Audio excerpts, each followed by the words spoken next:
Okay.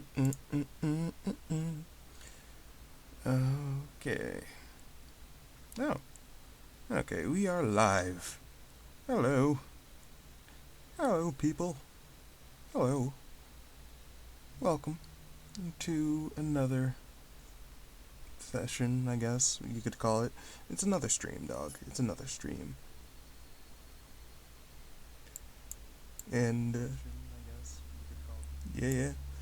I was just seeing if I could hear myself. Okay. Yeah, so this time I went do something fancy. I gave borders. Simple, very simple borders. I'm pretty sure it's like not even, but this is as much effort I'm going to put into this so I can just start streaming because I have stuff to do later. So let me just do my thing. Let me clear my throat.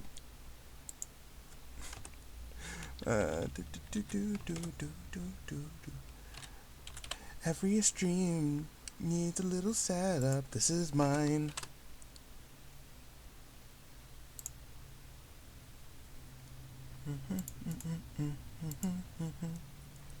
Don't judge me.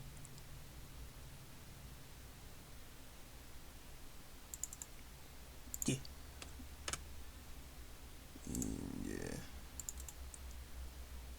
Yeah. Why do I say I'm doing whatever? Whatever. Every time I post a link for the YouTube streams, it always says Death Road to Canada. I know Death Road to Canada was my first few streams, but still. No. Hello. Hi. Hello. Welcome to Kermit Reads. Hey, what up, people? How you feeling today? I just have to do a little something before I start this great adventure that is this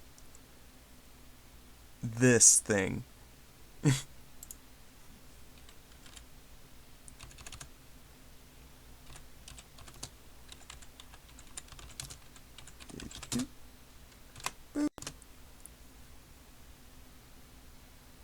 Alright, now with that done. Oh, hey, Doza. You ready for a grand old time here in Hinazawa? Oh, yes. You are in for a treat, my friend. Let me just get the chat up on my phone, because I can't see it when I am on the computer, unfortunately. So, I'm diving into this. Oh, really?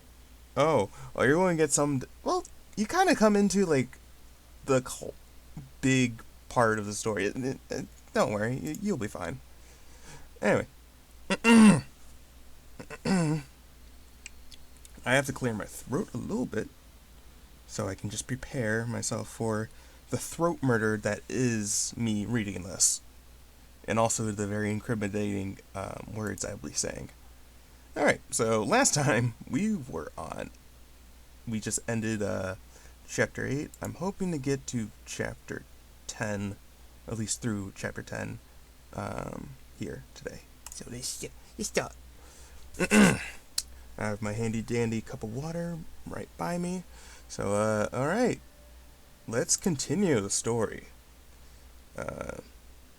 If you want to catch up on the story, there's an archive of the stream in my playlist. It should be on top if you want to catch up on it. Weariness and a headache. Not a very nice way to start the day. Last things got really spooky. What's wrong, Kaiichi? You don't look so well. When did you go to sleep? Oh boy. Oh boy. I'm already feeling that I might need that cup of water. Yesterday, I kept on waking up in the middle of the night. Without a doubt, I felt a presence. I felt the presence of someone standing in front of my door. I told myself repeatedly that it was my imagination and forced myself to try and sleep. Except, not being able to stand. Ugh!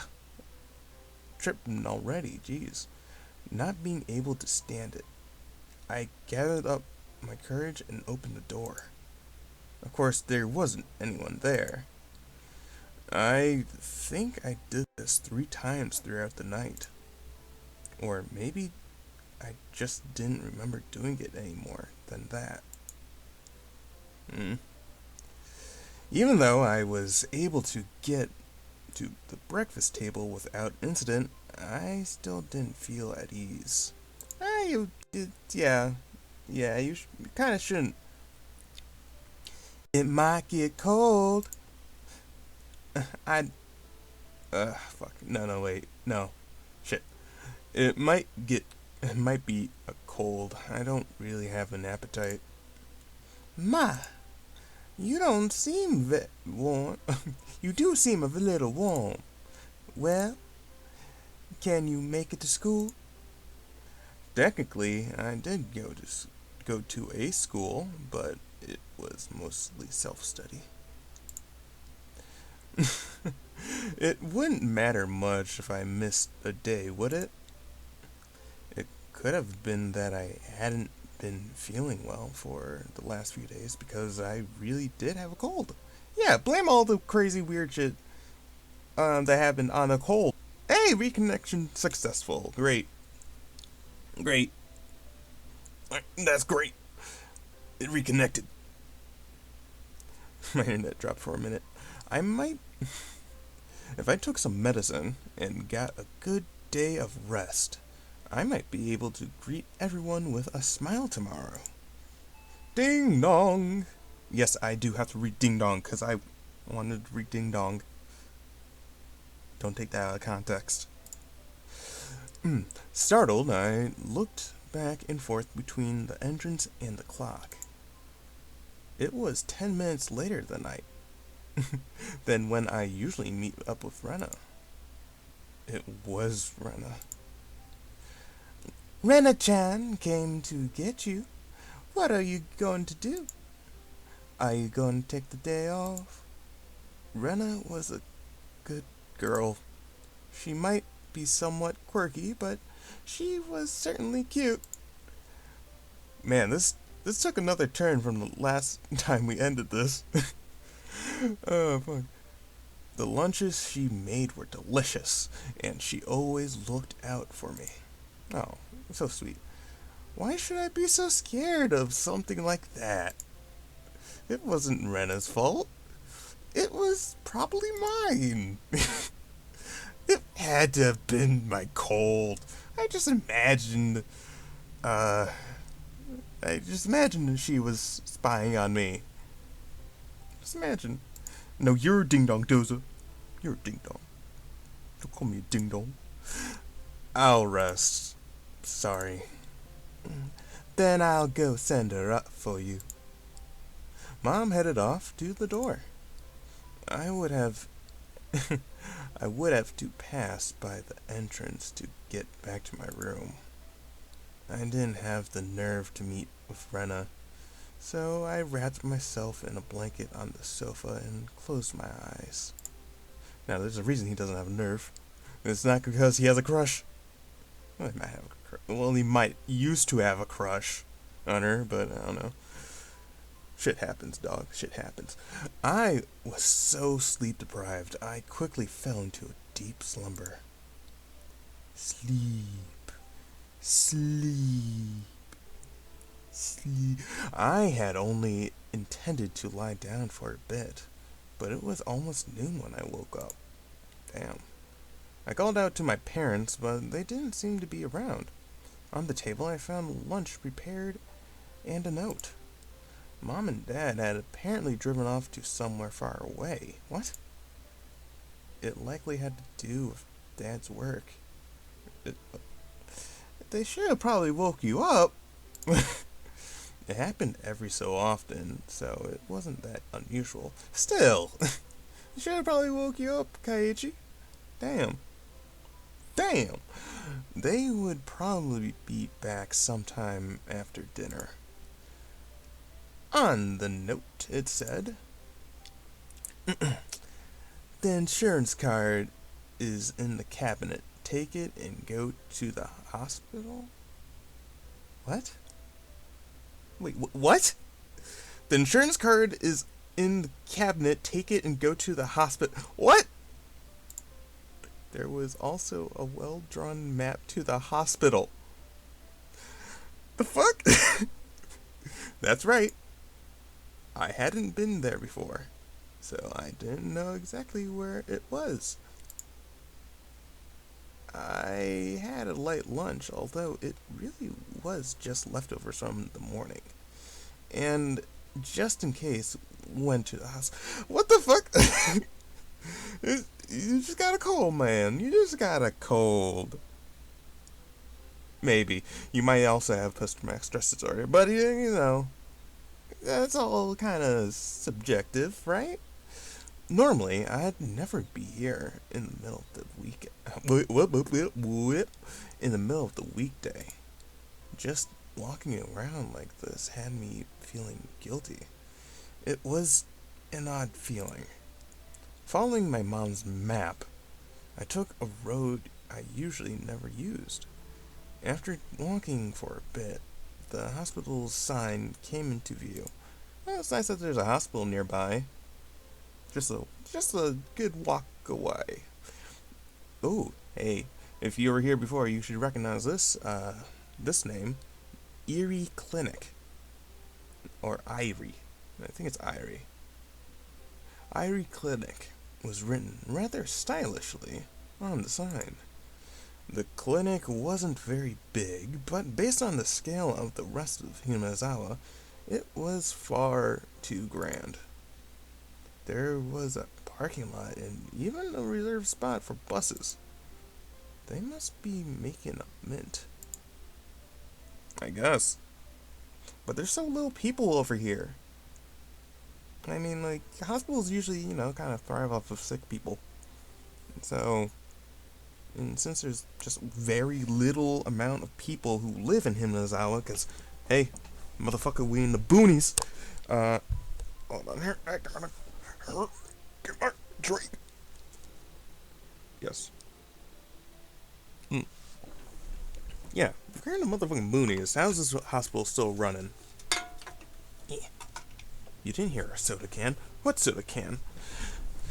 Anyway, I spaced out in the air-conditioned waiting room until it was my turn to be seen. Oh, and this is in the fucking 1980s, by the way, so air conditioning is fancy. May I borrow? Please make your way to the examination room.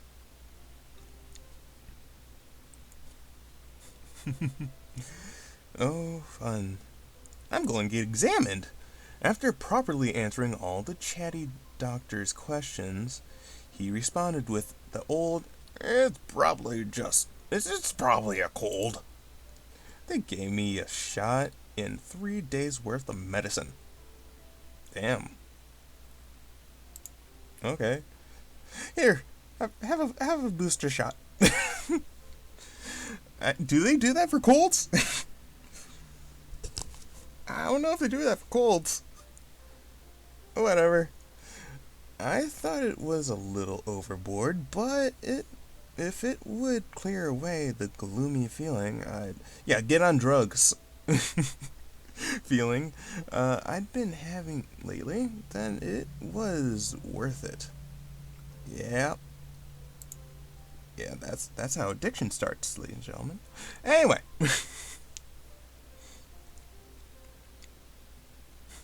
Probably just maybe. Just maybe. What up, Gary? I settled the bill and took a quick trip to the washroom. As I was leaving, I overheard a conversation between some elderly people who seemed to be regulars at the clinic. Of course, I had no intention of eavesdropping. Hey, man, you're a master at eavesdropping now, man. Come on. If it if it just wasn't for that word. Oh fuck. Must have been an Okikakushi. I wonder. She was still pretty young. Might have just eloped? With whom?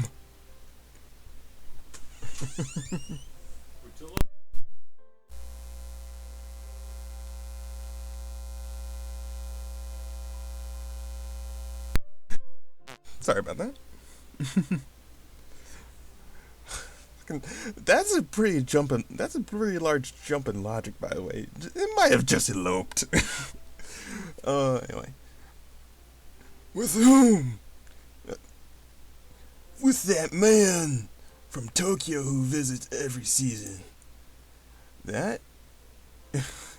That young one with the big camera? Didn't you know they were getting along pretty well? Were they talking about Tamatake-san? I could feel my ears perking up. And no, he's not a cat person. I don't know about that. But you have to make preparations before you elope. Hey, I guess we're going to learn about eloping today, ladies and gentlemen. Leave a note or quit their job or something. It's an elopement because they didn't leave a note or message. Elope. The word of the day is elope. The thought that I'll never see that young nurse's face again makes me rather sad. Tanako-san's an upstanding young woman. She'll be fine wherever she goes. So her name is oh my god, Takano-san. That woman with Tamatake. And she worked at this clinic? Ashiro-sama's shadow was following me everywhere I went. Shit.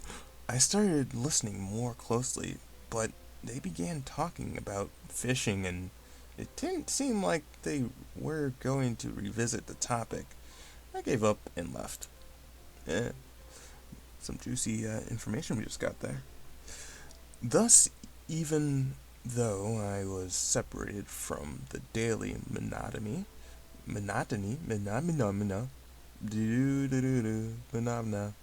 of school, I wasn't able to escape from Oyashiro-sama's shadow.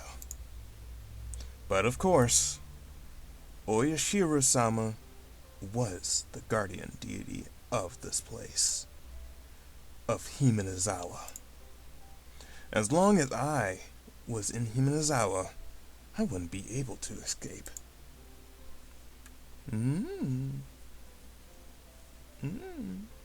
Yes.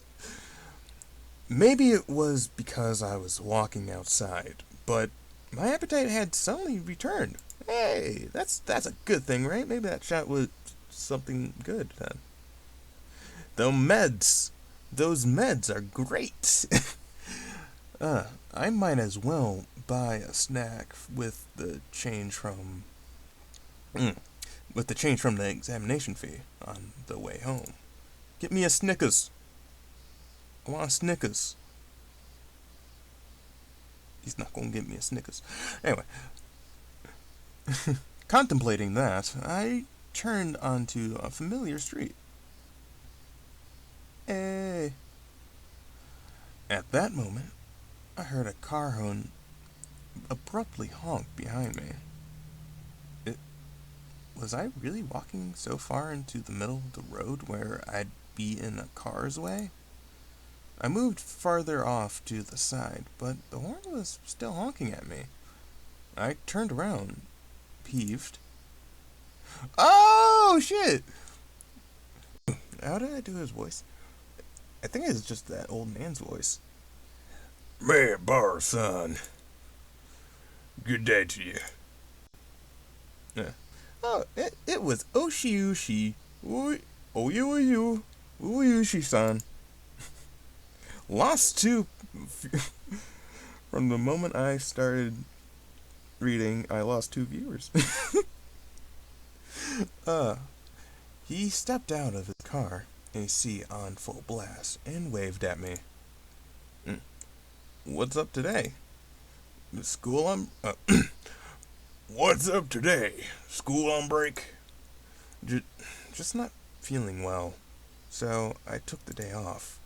I was about to buy lunch and head back home. That's great. I'm just about to get lunch myself. Would you mind going together? If you're not feeling up to it. Blah, blah, blah. If you're not feeling up for it, then don't mind me. I was going to lie down after going home anyway.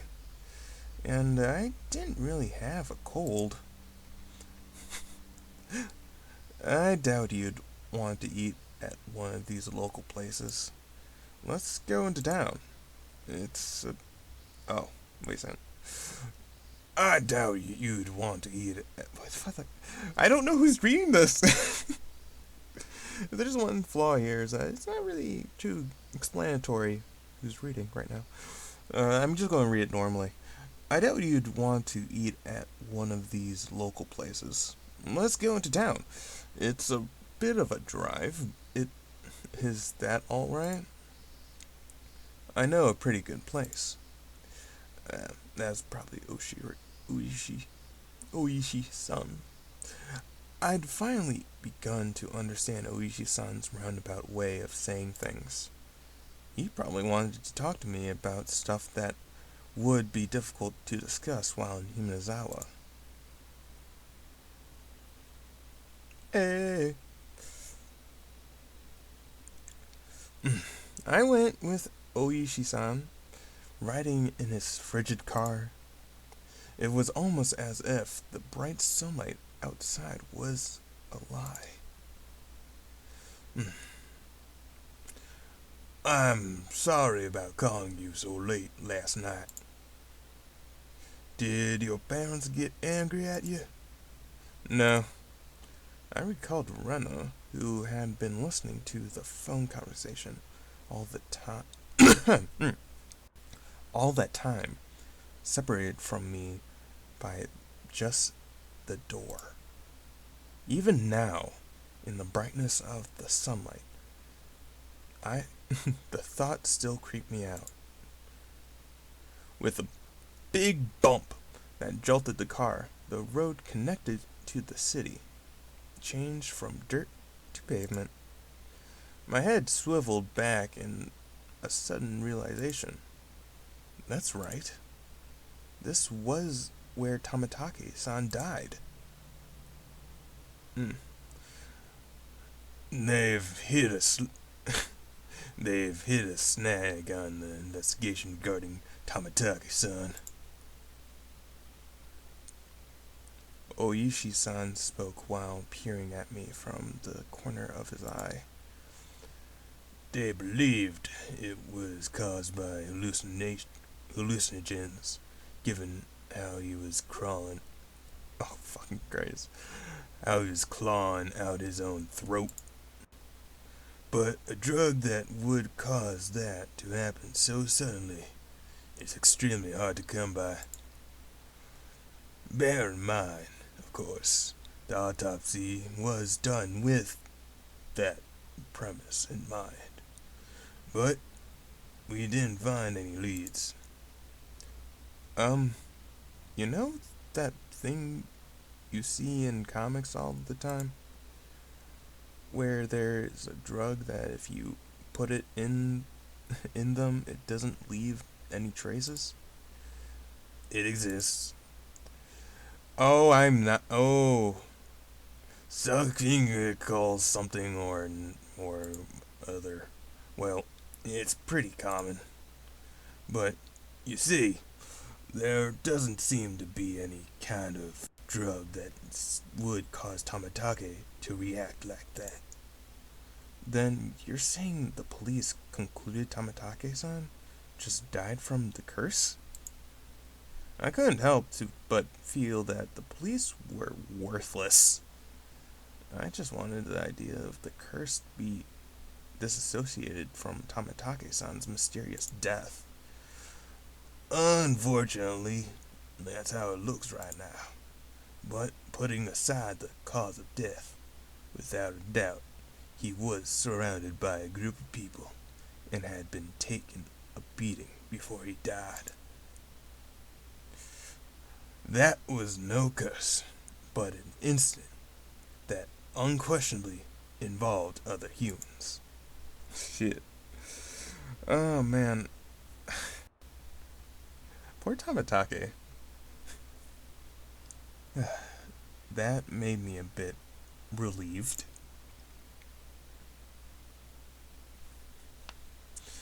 We passed in front of the rather god damn it, desolate, but still busier than Himizawa train station. The car pulled into a restaurant parking lot, and I followed Oishi-san into the shop.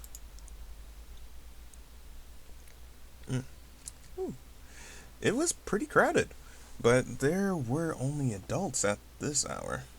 Of course, there wouldn't be children in here in the middle of the weekday.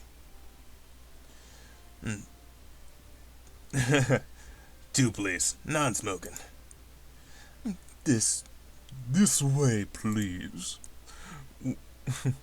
When you are ready to order, please call me over. Yes. We were led by a peculiarly dressed waitress to our table. I sat with Oishi-san in the booth. So, what do you think? Aren't the waitresses' outfits?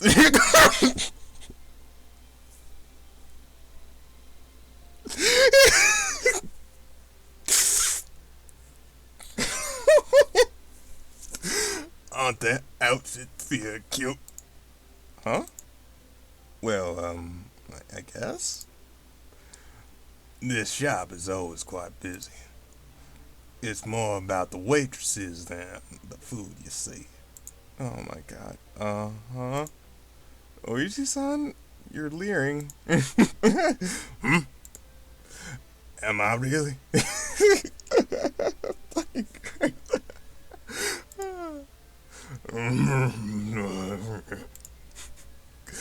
We're learning some things about Oishi.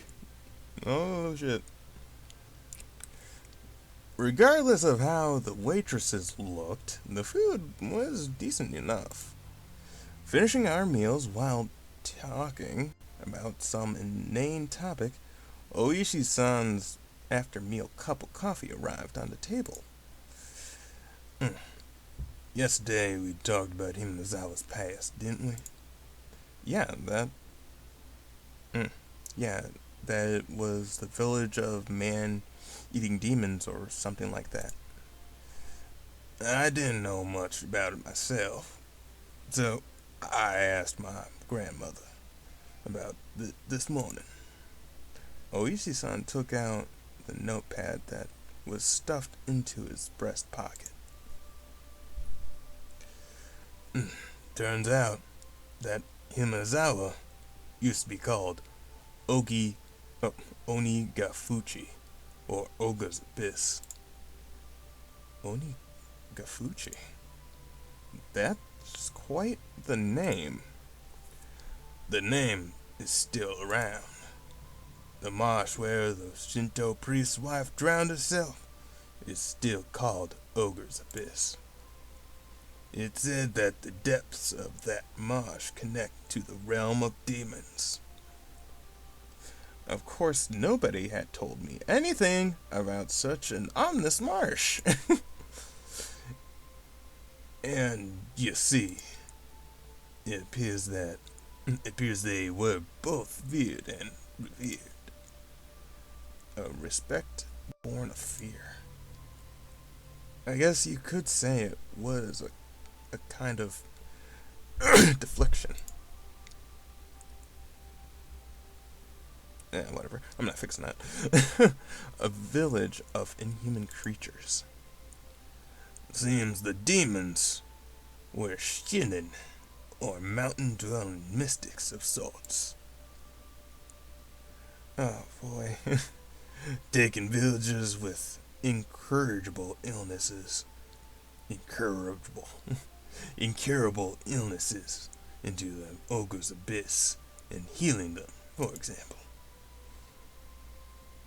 Even if we are calling them demons, Tengu long-nosed goblins, or Senin, would be a more adept description. They